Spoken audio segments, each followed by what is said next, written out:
বাংলাদেশে একই ফি ইলেকশন হতে যাচ্ছে, যে ইলেকশনের মাধ্যমে আপনারা দীর্ঘ 18 বছর আমরা যারা ভোট সেন্টারে যেতে পারি নাই, ভোট দিতে পারি নাই, সেই কারণেই আগামী দিনের বাংলাদেশের দিক নির্দেশনা নিয়ে এই মুহূর্তে আমাদের মাঝে উপস্থিত, যার হাতে ধানের শীষ তুলে দিয়েছেন জাতীয়তাবাদী দলের।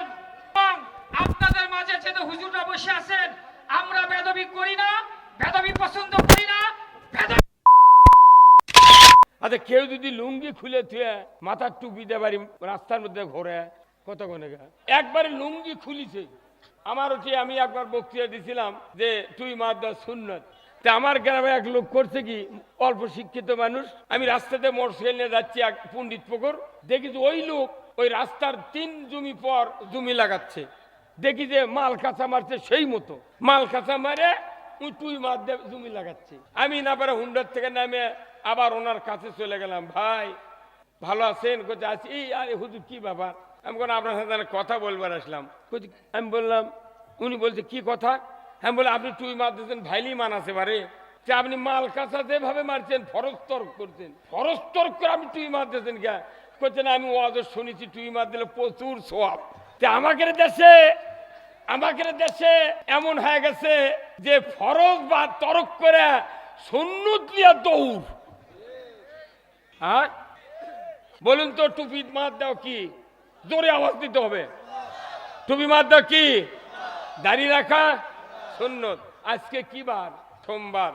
গত শুক্রবারে যত মসজিদের ইমাম নামাজ পড়াছেন ইমামতি করে, সবার মুখত দাড়ি ছিল, কারু মাথার পাগড়ি ছিল, কারু মাথার সবার মাথার টুপি আর দাড়ি কম্পালসরি, কিন্তু পাগড়ি 2-1 নাও দিতে পারে, কথা ঠিক কিনা?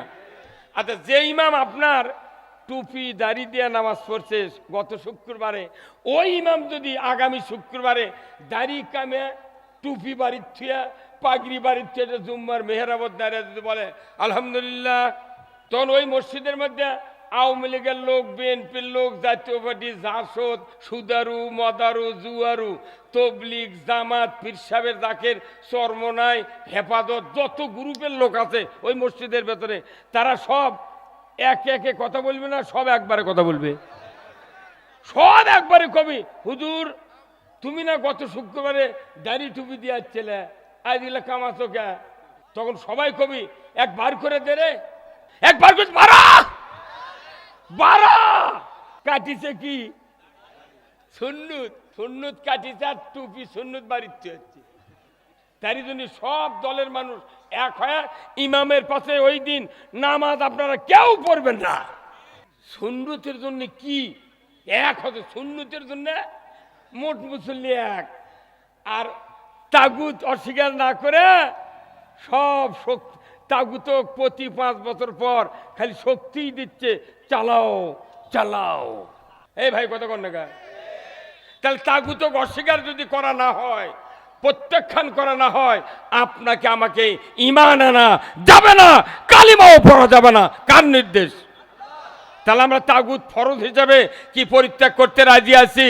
কারা কারা দুহাত তুলে আল্লাহকে দেখান। লিল্লাহে তাকবীর, নারায়ে তাকবীর।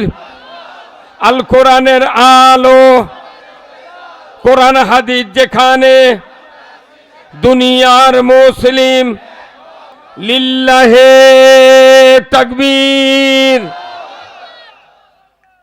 এই তাকবীরের ব্যাপারে কি দ্বিমত আছে? তাহলে তাকবীরের ব্যাপারে দ্বিমত নাই, খাতনার ব্যাপারে দ্বিমত নাই, রোজার ইফতার করার ব্যাপারে দ্বিমত নাই। আছে 18 বছর হলে গিয়ে ভোট হবি, এরও দ্বিমত নাই।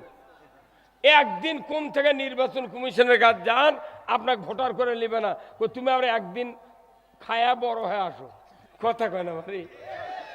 তাহলে প্রত্যেকটা জিনিস একটা আইনের মাধ্যমে আছে।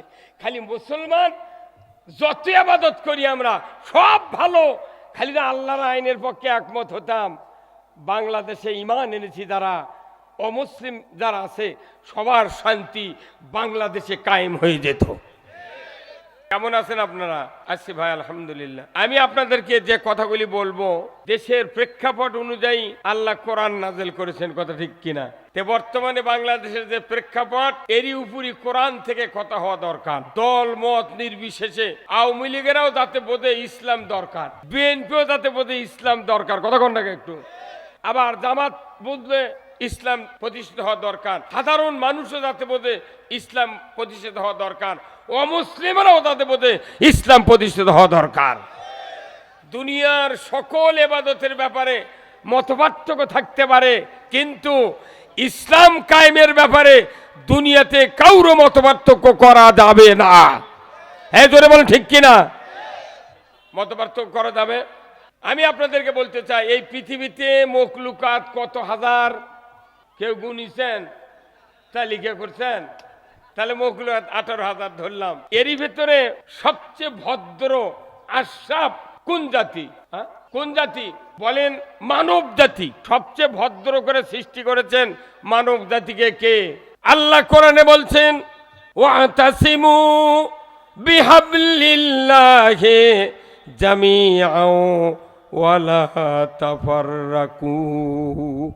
আল্লাহ জলদগম্ভীরে ঘোষণা করে দিলেন, আল্লাহর রুজ্জুকে, আল্লাহর বিধানকে, কোরআনকে, রসুলের আদর্শকে তোমরা জামায়াতবদ্ধভাবে ধারণ করো, বিচ্ছিন্নভাবে নয়।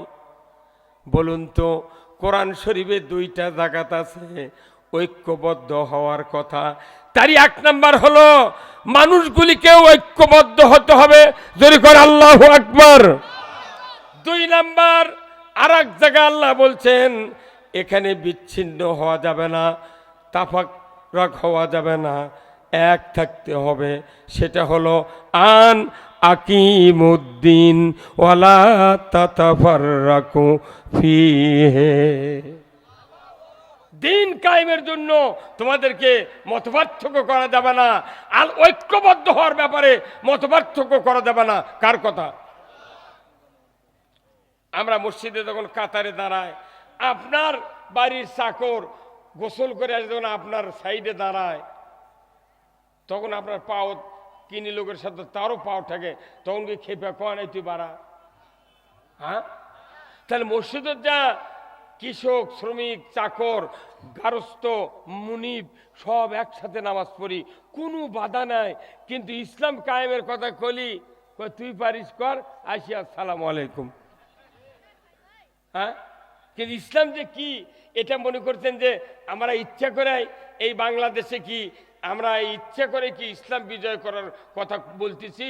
না, আল্লাহর নির্দেশ আছে। কার নির্দেশ? আল্লাহর এই নির্দেশটা কতদিন আগে জানেন? কতদিন আগে এই রাজত্ব কায়েমের নির্দেশ আল্লাহ দিয়েছেন, যখন একজনও মানুষ সৃষ্টি হয় নাই। যেরকম আল্লাহু আকবার। কেউ যদি নামাজ না পড়ে, রোজা না করে, আল্লাহ রসুলের বিধান নাও মানে, তাও এই জাতি, এই মানুষ সৃষ্টিতে ভদ্র। সুবহানাল্লাহ। কেন ভদ্র হলো? এই মানুষের চেহারা আলাদা, জ্ঞান আলাদা, বিবেক আলাদা, এদের হাত পায়ের গঠন, শরীরের গঠন, সকল দিক দিয়ে দেখা যায় এই 18,000 মখলুকাতের ভেতরে একটাই মাত্র মখলুকাত মানুষ, নাক আর কপাল দিয়া আল্লাহকে সেজদা করতে পারে। এই কথা ঠিক কিনা? সেজদা করার আর কোনো মখলুকাতের সুযোগ নাই। তাহলে এই মানুষগুলো আমরা জেনারেল আশরাফ, ভদ্র, সবাই ভদ্র, নামাজ না পড়লেও ভদ্র, পড়লেও ভদ্র। এখন এই ভদ্র জাতি উৎকৃষ্ট বানান দরকার আছে না নাই? উৎকৃষ্ট কে বানাবে? একটু আওয়াজ দিয়ে বলেন, কে বানাবে? আল্লাহ। তাহলে উৎকৃষ্ট হতে গেলে 2টা গুণ লাগবে। কয়টা?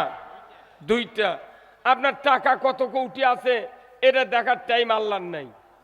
আপনার নেতৃত্বের কত দাপট এটা আল্লাহর দেখার দরকার নাই। আপনার শিক্ষাগত যোগ্যতা 100টা ডিগ্রি নোবেল পুরস্কার পাচ্ছেন, এটাও দেখার দরকার আল্লাহর নাই। আল্লাহ বলেছেন 2টা শর্ত পূরণ করলে তোমরা উৎকৃষ্ট জাতিতে পরিণত হবে। ধরে কোন আল্লাহু আকবার। আল্লাহ বলছেন ইন্নাল্লাযীনা আমানু ওয়া আমিলুস সালিহাতি উলাইকা হুম খায়রুল বারিয়া। শর্ত হলো দুটা উৎকৃষ্ট হওয়ার, একটা হলো ঈমান আর একটা ভালো ভালো কাজ। কি হুজুর? ঈমান আর, কিন্তু বাংলাদেশে দেখা যায় ঈমান আছে কিন্তু ভালো কাজ নাই। আপনার সাপোর্ট না দিলে আল্লাহর কথা আল্লাহ কেমনি খুশি হবে? এরকম চা দেন তোমার। ঈমান আছে ভালো কাজ নাই, এই ব্যক্তি উৎকৃষ্ট হতে পারে না। তাহলে কয়টা কাজ লাগবে? এক নাম্বার কি? ঈমান। কোন এক নাম্বার? ঈমান। দুই নাম্বার ভালো কাজ। এখন এই শর্তগুলো যদি আমরা পূরণ না করি, আমি উৎকৃষ্ট না হয় নিকৃষ্ট হব। আপনার হাজারো বক্তৃতা শুনে লাভ কি? দেখা যায় সমাজে অনেক মানুষ জামা কাপড়, তার মাথার চুলের চিরুনি দিয়ে হাসরানি, স্যুট প্যান্ট জিন্স দিয়া, জুতো শু দিয়া সেই রকম ভদ্র, কিন্তু উৎকৃষ্ট হতে পারবে না যতক্ষণ ঈমান না আছে, নেক আমল না করে। একজন ভিক্ষুকও যদি ঈমান এনে নেক কাজ করে, ডোনাল্ড ট্রাম্পের থেকে ওই ভিক্ষুকের দাম বেশি। নাকি করছেন? তাহলে আমাদের এক নম্বর হলো ঈমান। আমরা বাংলাদেশে প্রায় 18 কোটি মানুষ ঈমান এনেছি একটা কথা তেলাওয়াত করে। সেই কথার নাম কি? একটু ঘুরে বললে মানুষ আর বোঝে না।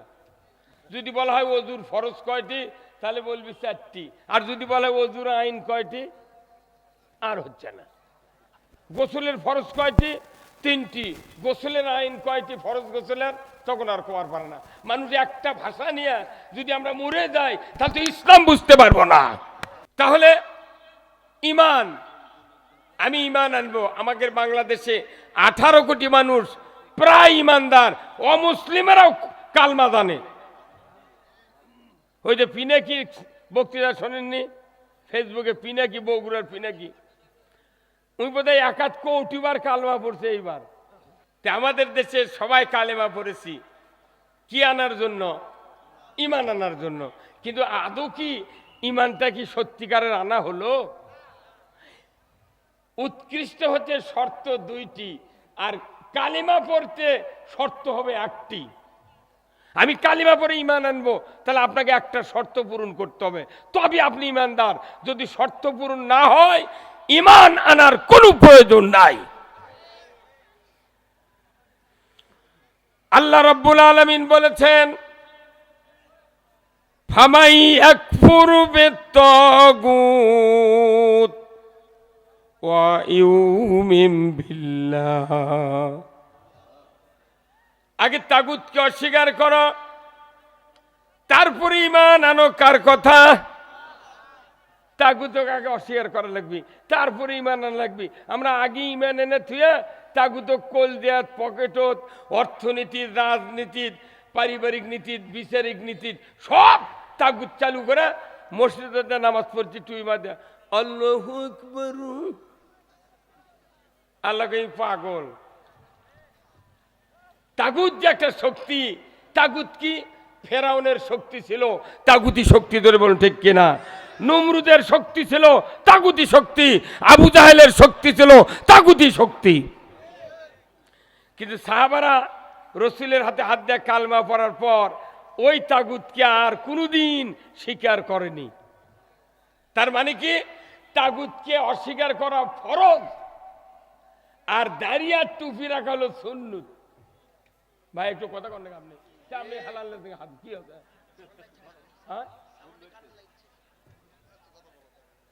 কোরআন শরীফে বক্তৃতা হলে মৌলবীর মুখ ফুর্তি করা লিখবি।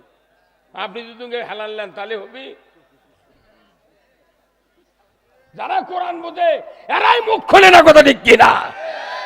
এই মৌলবী করো আগে সাইজ করা লাগবে। সাধারণ মানুষের কোনো দোষ নাই, যারাই মৌলবী এরাই হলো রেলের ইঞ্জিন। ইঞ্জিন চলে গেছে গাড়ির মধ্যে, আর মুখটা দিক বাঁচা করে যাচ্ছে।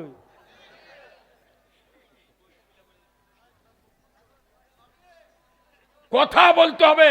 যারা চেয়ারে আছেন ওদের সে আপনাদের পজিশন ভালো, সেই জন্য চেয়ার দিচ্ছে। তো ওদের চিৎকার চেয়ে আপনাদের চিৎকার হবে ডবল চিৎকার। আপনার জীবনের গুণ এখানে মাফ হয়ে যাবে।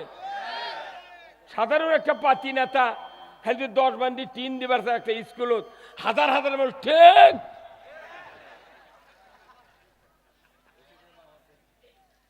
নামাজ পর 6 মাসে অজু করেনি, এগুলো নেতা আছে যখন বক্তৃতা দেয় তারা কয় কি আমার প্রাণ প্রিয় নেতা।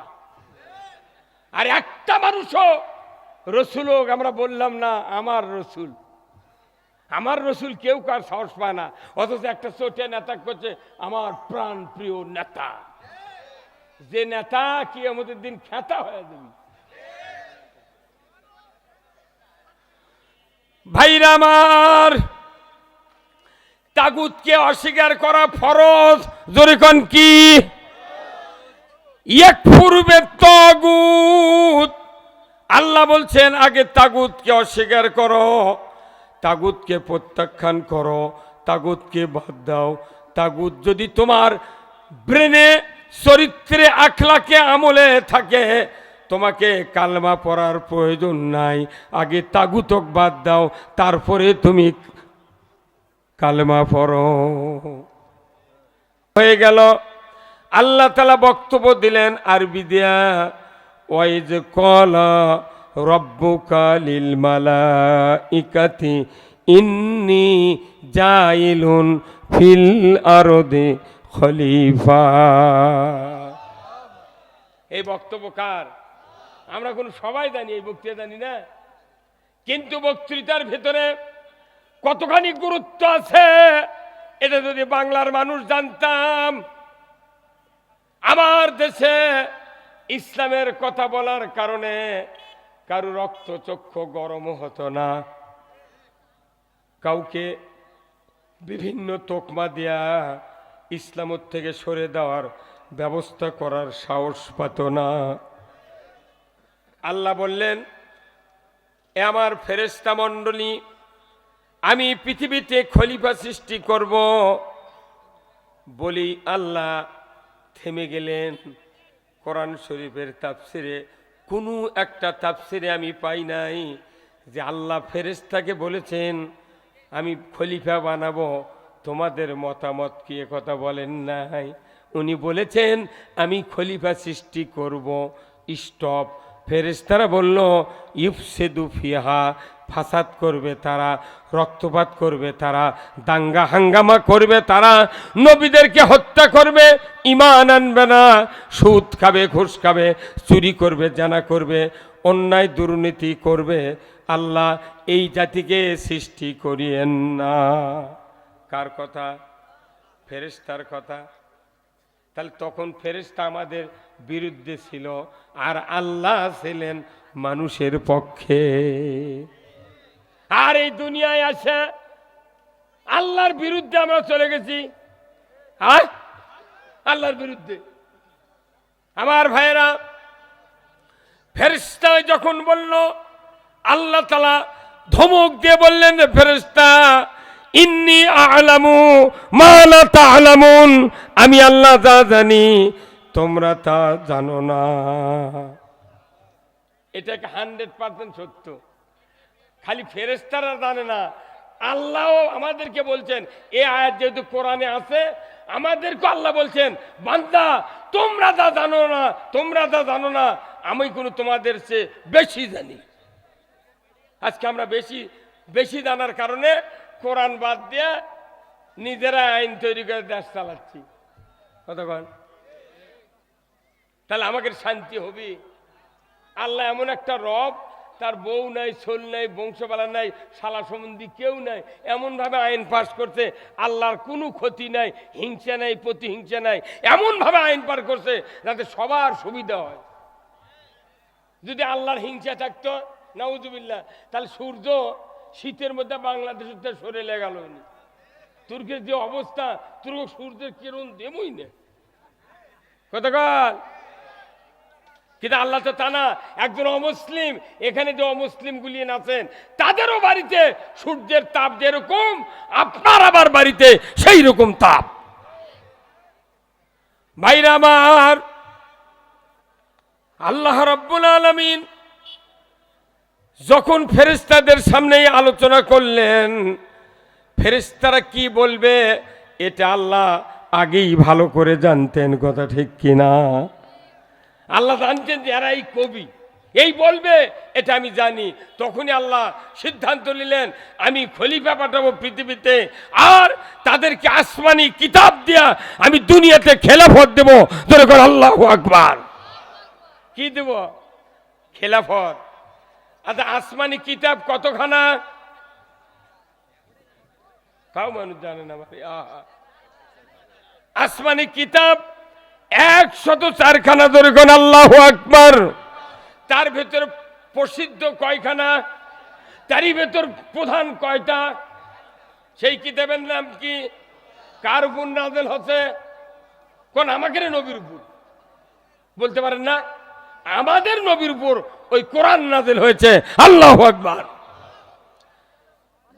কালের পর কাল, শতাব্দীর পর শতাব্দী, এক এক করে আদম আলাইহিস সালাম থেকে শুরু করে 1 লক্ষ মতান্তরে 2,24,000 পয়গম্বর পৃথিবীতে আসলেন।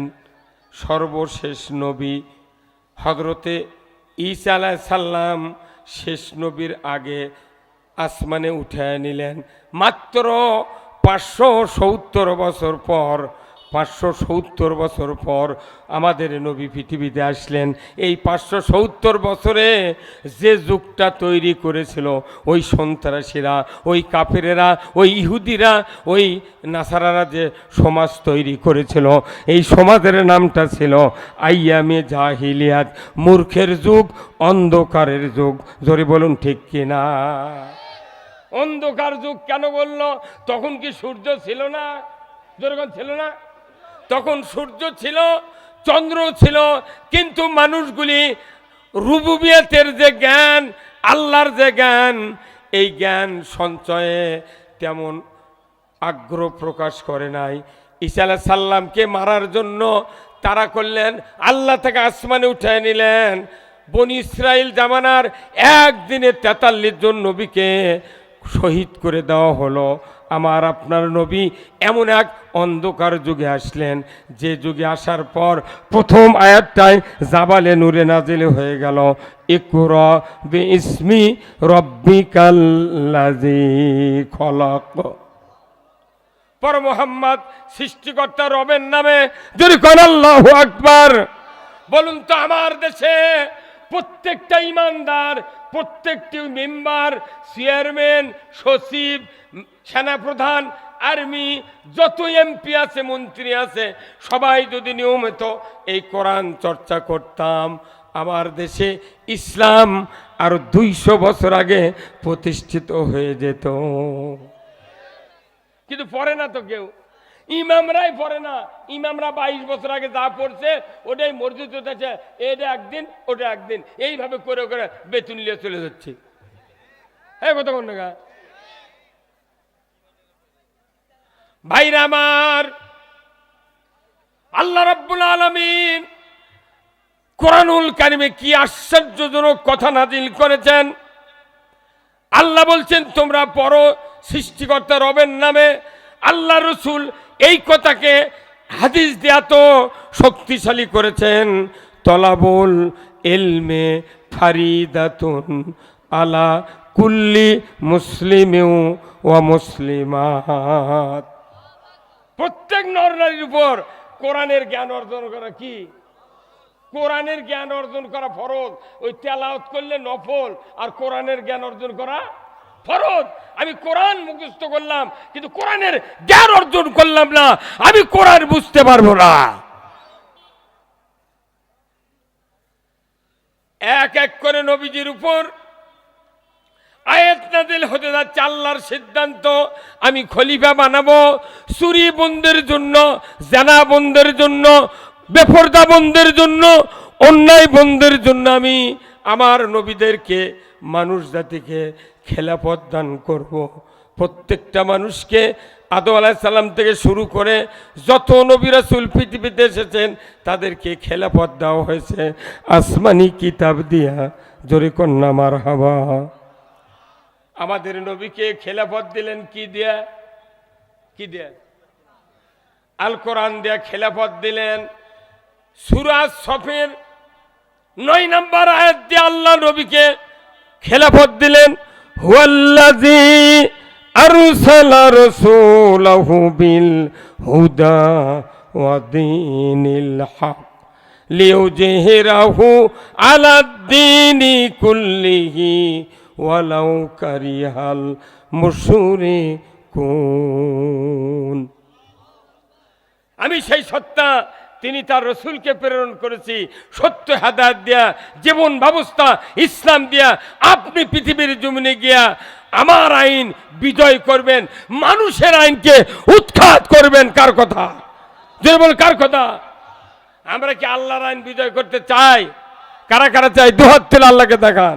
লিল্লাহে তাকবীর, নারায়ে তাকবীর। তাহলে যারা আল্লাহর আইন বিজয় করতে চায় তারা আল্লাহর পক্ষের লোক। কথা কয় না বাড়ি? তারা আল্লাহর পক্ষে লোক। এখানে আল্লাহ তো বলছেন, নবী আপনি গিয়ে মানুষের আইন সরে দিয়া আমার আইন বিজয় করবেন। আল্লাহর মূলত কাজ হলো খলিফাদের আল্লাহর আইন বিজয় করা। তাহলে আল্লাহর মানব সৃষ্টির আগেই চিন্তা, আমি রাজত্ব দুনিয়াতে কায়েম করতে চাই। আর এই রাজত্ব কায়েম হলে চুরি বন্ধ হবে, জানা বন্ধ হবে, অন্যায় বন্ধ হবে, সব নামাজ কায়েম করবে, রোজা ঠিক মতো করতে পারবে। সকল বিধান রাজত্ব ছাড়া 100% আমল করার সুযোগ নাই। তাহলে আল্লাহর প্রথম চিন্তা খেলাফত কায়েম করবেন আমার খলিফারা। এরপরে দিনের পর দিন কোরআন নাযিল হচ্ছে। হঠাৎ করে আল্লাহ ছোট্ট একটা আয়াত নাযিল করে দিয়ে বললেন, ওমা খলাকতুল জিন্না ওয়াল ইনসা ইল্লা লিয়াবুদুন। মানুষ এবং জিনকে আমি সৃষ্টি করেছি আমার গোলামি করার জন্য। জোরে কোন আল্লাহু আকবার। কি করার জন্য? গোলামি করার জন্য।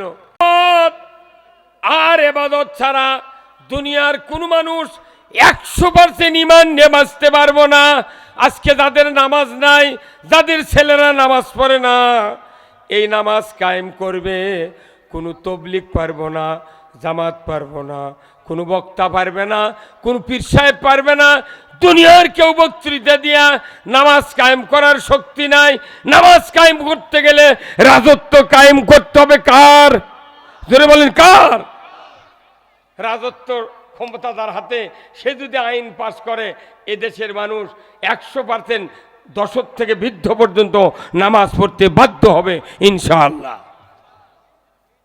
এদেশে জাতির কল্যাণ করতে গেলে ইসলামের বিকল্প কোনো রাস্তা নাই। আছে?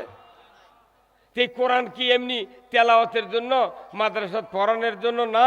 এই কোরআন দিয়া জাতিকে শাসন করার হুকুম দিয়েছেন কে? আল্লাহ। ভাইরা আমার, এত জরুরি এই কোরআনের রাজত্ব। আজকে দেশে সুদের দ্বারা পুরো পৃথিবীর পুরো মানুষের ঈমান আমান শেষ হয়ে যাচ্ছে। এমন কোনো বাড়ি নাই, এমন কোনো গ্রাম নাই, একটা গ্রামে 15.5 লোক সুদের সাথে জড়িত, কিস্তির সাথে জড়িত। আমরা কিভাবে এই সমাজ থেকে বিদায়ের পর জান্নাতের আশা করতে পারি? আল্লাহর বিধান নাই, কিচ্ছু নাই। দুটা কাজ খালি বাংলাদেশে চালু আছে ইমানদারের সমাজে। তাই একটা হলো খাতনা করা, আর একটা হলো 1 মাস রোজা থেকে একসাথে ইফতার করা। এই দুটা ছাড়া কিচ্ছুই নাই, কিছুই নেই। যার যত টুপি উঁচা, যার যত দাড়ি বড়, যার যত জুব্বা বড়, তাকে আমরা মনে করি মোত্তাকি। কিন্তু মোত্তাকির শর্ত আছে। এই জন্য আমি আপনাদেরকে বলতে চাচ্ছি, এই রাজত্ব কায়েমের জন্য আল্লাহ রাসূল দাঁত ভেঙেছেন উহুদের ময়দানে। কি কথা ঠিক কিনা? আল্লাহর নবী দাওয়াত দিলেন, ইয়া আইয়ুহান নাস কুলু লা ইলাহা ইল্লাল্লাহ তুফলিহুন। হে মানুষ সকল, মুক্তি যদি পেতে চাও, নাজাত পেতে চাও, তাহলে তোমরা কালিমা পড়ে নাও, লা ইলাহা ইল্লাল্লাহু মুহাম্মাদুর রাসূলুল্লাহ। কালিমাই মুক্তি, কালিমাই নাজাত। কার কথা? আল্লাহর কথা। আমরা কালিমা বুঝি না, কিন্তু কবুল বুঝেছি। কবুল বললে বউ পাওয়া যায়, আর কালিমা বুঝলে জান্নাত পাওয়া যায়। কথা ঠিক কিনা? আমি জান্নাত পাওয়ার কথা বুঝবার চাচ্ছি না, কিন্তু বইয়ের কথা খুব বুঝি। লাভটা কি? অনুরোধ করছে আমার ভাইয়েরা, আজ থেকে ১,৫০০ বছর আগে আল্লাহর নবী কালিমার দাওয়াত দিলেন। ওই মক্কার আবু জাহেল, উতবা, সাইবা, মুগিরা, আবুল হাব, তারা রসুলের বিরোধিতা করে ইসলামকে ঠেকানোর জন্য আইন পাশ করলো। কিন্তু তারই ভেতরেই হাজার হাজার মানুষ রসুলের দলভুক্ত হয়ে গেলেন। জোরে বলুন ঠিক কিনা? যে সমাজে মানুষ কালিমা জোরে পড়তে পারে নাই, যে সমাজে কালিমা দাওয়াত দিতে পারে নাই, ওই রকমই অবস্থা বাংলাদেশে হয়েছে। জোরে বলুন ঠিক কিনা? ওই মক্কাত কালিমা জোরে পড়া যায়নি, প্রকাশ্যে বলা যায়নি। ওই সাহাবারা পারেননি, রসুল পারেননি প্রকাশ্যে। আমাদের বাংলাদেশে কোনো এক সময় গেছে ওই রকম গেছে। তার লাভটা কি? 87% যে মুসলমান, হিন্দুরা হিন্দুদের পক্ষে কথা বলে, মুসলমান কোরআনের পক্ষে কথা বললি বলে এই কানের পট্টি গরম করে দেবো, এই কত ঘন্টা। আবার আর একজন করছে চোখে বাষ্ট করে দেবো। হ্যাঁ না? তাহলে ওই যুগ আর এই বাংলাদেশের এই যুগ পুরাই সমান সমান, পুরাই সমান সমান। কোন আগে দিন এদেশের আকাশে কলেবার পতাকা উড়বে, তখন সবাই কোরআনের বিধান পেয়ে দুঃখ বেদনা ভুলবে। কোন একদিন এই বাংলাদেশে কোরআনের পতাকা পথ করে উঠবে। আমরা কোনদিন এই ভারতবর্ষে 1 ইঞ্চি জায়গা কোরআনের বিধান দেখি নাই। প্রত্যেকটা ইমানদারের যে দলই হোক কোরআনের বিধান মানা ফরজ। কোরআনের বিধান মানলেই আপনাকে দুঃখ বেদনা সব ভুলে যাবেন। এই যে তাফসির, এই যে ওয়াজ, এই যে জুমার নামাজ, এই যে ঈদের নামাজ, তারপরে মানুষ কেন আমাদেরকে সাপোর্ট দেন? আর কারণ কি? মানুষ বক্তৃতা শুনবে কিন্তু আল্লাহর পক্ষ নিবে না, বক্তৃতা শুনবে কোরআনের পক্ষ নিবে না। খালি শোনার লাগান শুনে যাবি, তারপরে উঠে যা করে তাই ওরে বক্তা হলো। পক্ষ না নিলে আমাদের ভাই ডাক্তার আব্দুল বারী সাহেব উনি প্রথমেই বলেছেন যে পক্ষ নিতে হবে। ফুটবল খেলার পক্ষ নিলে খেলা দেখে মজা আছে। আমার বাংলাদেশের ইমানদাররা কোরআনের পক্ষ নিই না, সেই দিন বক্তৃতা শুনে মজা লাগে না। এই যে লোকগুলো উঠে গেল এরা কোরআনের পক্ষে নাই, সেই দিন ওরা উঠে চলে গেছে। কারণ কি? ওর মজা লাগিচ্ছে না। আর যার মজা লাগছে সে লিওর মাথায় বললে তাও এখানে বসে থাকবে। কথা ঠিক কিনা? যেহেতু কোরআন এই লেগেছেন আপনারা তাফসিরুল কোরআন মাহফিল, তাফসিরুল কোরআন মাহফিল লেখে কিচ্ছা কাহিনী বললে এটা পুরা কন্ট্রাডিকশন হবে, বিরোধী হবে। তাফসির মানে কি? কোরআন থেকে কথা মানুষকে বলতে হবে। আমার রসুল বলছেন যারা কোরআন থেকে কথা বলে তারা সত্য কথা বলে। দেখুন আল্লাহু আকবার। আমরা যদি কিচ্ছা কাহিনী আবার এই দেশে শুরু করি তাহলে তো আগের মতো হবে। এখন যে প্রেক্ষাপট চলছে আমাদের আর কোনো চিন্তা নাই, আগামী দিনে বাংলাদেশে ইসলাম বিজয় করতে হবে। কি রাজি আছেন? কারা কারা? হ্যাঁ সবাই। আরো দাওয়াত দেওয়া লাগবে। মনে করবেন না যে আমরা হয়ে গেছি, না, ডোর টু ডোর, বাড়ি বাড়ি আপনাকে দাওয়াত দিতে হবে, সকল মানুষের কাছে দাওয়াত দিতে হবে, কারোর উপর আক্রোশ নয়। আমরা কোরআনের বিধান কায়েম করতে যাচ্ছি। সুদ হারাম হবে, চুরি বন্ধ হবে, জেনা বন্ধ হবে, এদেশের কৃষকের মেহনতি মানুষের সকল সুবিধা দেওয়া হবে। যেরকম আল্লাহু আকবার। ইসলাম যদি বিজয় হয়, কৃষকেরা পাবে সর্বোচ্চ সম্মান। আজকে কৃষকেরা জমি আবাদ করে, সান নেয়, অ্যামেস্টার টপ নেয়, কীটনাশকের যাই দোকান করে তাই লাভে লাভে লাল হয়ে যায়। তা আপনি এই এই মাহফিলি কথা করছেন না, আপনি আবার ওই কীটনাশকের জন্য দাবি তো করেন না, কেউ করে না। যে বক্তারা করে ওরকম বুড়ো হয়ে গেলে ধরে জেলত তুলে মারে। আমাদের কি দায়িত্ব না আপনাদের দায়িত্ব? সবার দায়িত্ব। আমার ভাইয়েরা, আল্লাহর নবী উহুদের যুদ্ধে চলে গেলেন। যুদ্ধ করার আগেই সাহাবাদেরকে ডাকলেন, মদিনার যত আনসার ছিল, মুহাজির ছিল, তাদেরকে ডাকলেন, তোমরা কি আসরে বদরের যুদ্ধে 313 জন গিয়েছিলাম, এইবার উহুদের যুদ্ধে 1000 সৈন্য লাগবে, মক্কার কাফেররা 3000 আসবে, তাদের মোকাবেলা করার জন্য 1000 সাহাবী দরকার। একের পর এক আল্লাহর নবী সাহাবাদেরকে সংগ্রহ করছেন, ইনক্লুড করছেন যুদ্ধের জন্য। হঠাৎ করে দ্বীপ্রহের সময় একজন লম্বা চড়া যুবক, মাথার চুল কোঁকড়ানো, দেখতে শুনতে এত ভালো, যৌবন বয়স, উনি এসে রাসূলের কাছে বললেন, আসসালামু আলাইকা ইয়া রাসূলুল্লাহ, হুজুর আমি উহুদের ময়দানে যুদ্ধ করব, আমাকে যদি অনুমতি দিতেন আমি যুদ্ধে যাব, কোনো সন্দেহ নাই, যুদ্ধে যাব। আর আমাদের দেশত মিছিলত যাওয়ার পেলে তাই বাড়ায় না। আবার কেউ কেউ মিছিলত গেলে আর একজন কয়, যাচ্ছু তোরকে তালিকা করছি, কথা কয় না রে। এই যে যারা উঠে গেলেন আর বসলেন না সবার, আমার কাল রাত্রের স্বপ্নে দেখা লাগবে। এই কারণে বোঝা গেল যে এখানে কোরআনের হক কথা কেউ শুনবে চায় না, চায় না। এটা কি আর এর উচিত?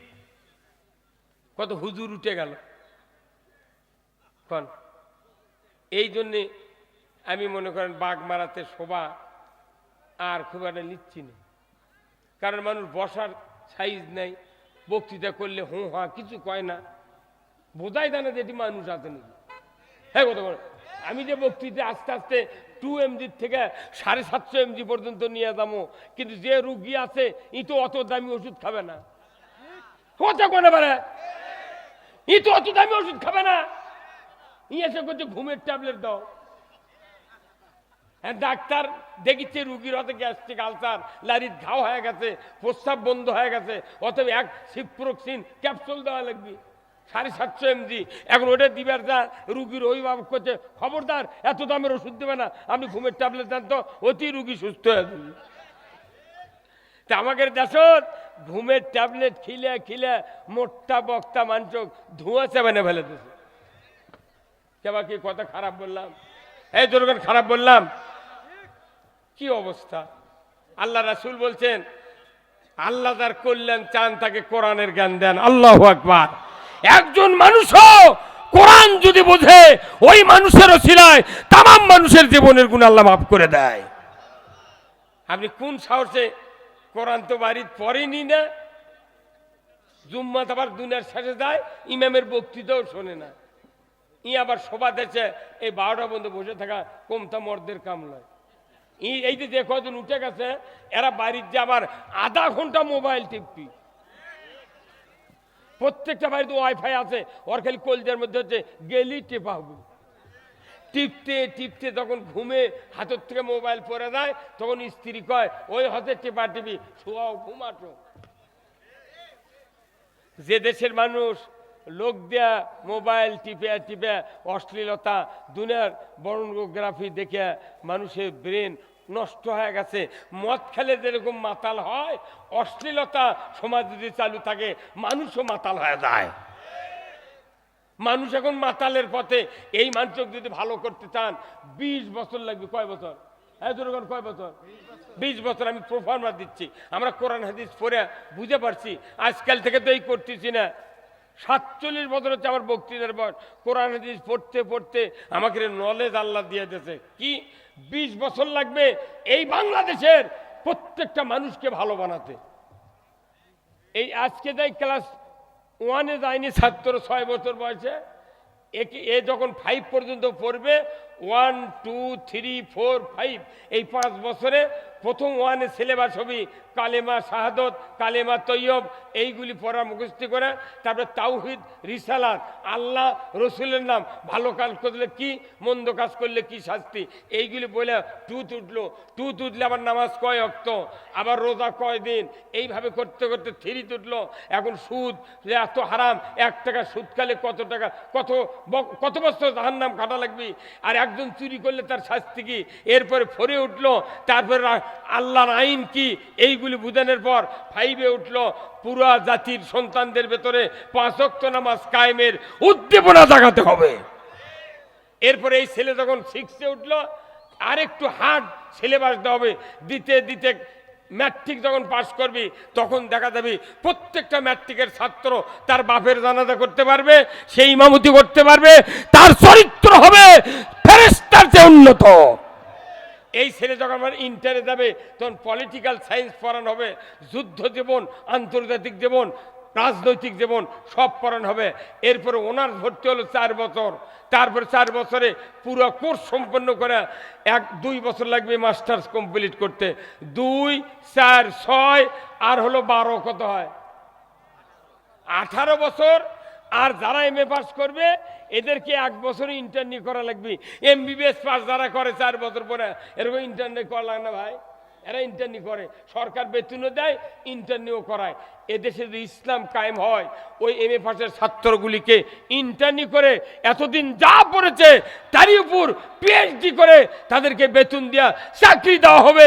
এইভাবে 20 বছর লাগবে এই জাতির ভেতর থেকে নতুন একটা আদর্শ প্রজন্ম তৈরি করা। মনে করেন এই বক্তৃতা দেখলে আমার ভালো হবে না, ওই পড়া লাগবে তো। বক্তৃতা ভালো হলে বক্তৃতা মানে নামাজ পড়লে হয়নি, নামাজ না পড়লে তাই নবীর উম্মত নয়। এরা কিয়ামত হয় দিয়ে বক্তৃতা দেয়, কিন্তু নামাজ কায়েম হবে না।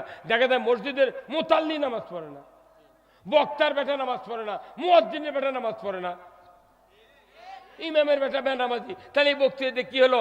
আল্লাহ বলছেন রাজত্ব ছাড়া নামাজ কায়েম হবে না।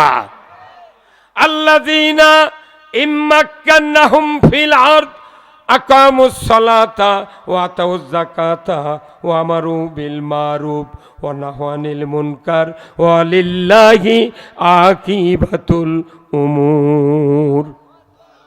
আল্লাহ বলেছেন সূরা হজের 41 নম্বর আয়াত, যদি মুসলমান রাষ্ট্র ক্ষমতায় যাও তাহলে 4টা আইন চালু করবে।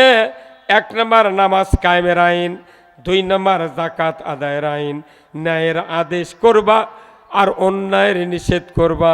এই 4টা আইন বাংলাদেশে কায়েম করার জন্য আল্লাহ মুসলমান প্রেসিডেন্টকে আদেশ দিয়েছেন। আল্লাহর পক্ষ থেকে সবচেয়ে বড় ধরনের আদেশ সরকারকে, সরকার তুমি নামাজ কায়েম করো, যাকাত আদায় করো, ন্যায়ের আদেশ করো, অন্যায়ের বারণ করো। যত সরকার গেল বাংলাদেশে 54 বছরে 17টা প্রধানমন্ত্রী আর একজন তত্ত্বাবধায়ক সরকার, আর এইবার হচ্ছে অন্তর্বর্তীকালীন সরকার। এটা বুড়া মানুষ যদি R15 গাড়ি কিনে দেন, ওই উপরে উঠতেই ভয় করবি। কথা কনে মারি, একটা বুড়া মানুষ R15 5 লাখ টাকা কিনে দিলেন, ওই পাওয়া লোক করে উঠে চিন্তা করবি, যদি এক্সেল যদি ঠাইসি মারি, ই যদি ধারে দৌড় মারায়, কবি বাবা আমি পারবো না চালাবেন, তোরাই চালা। আমাকে বাংলাদেশ হচ্ছে R15 গাড়ি, আর বুড়া মানুষ হচ্ছে ড্রাইভার। হ্যাঁ ঠিক হতে ঠিক কিনা?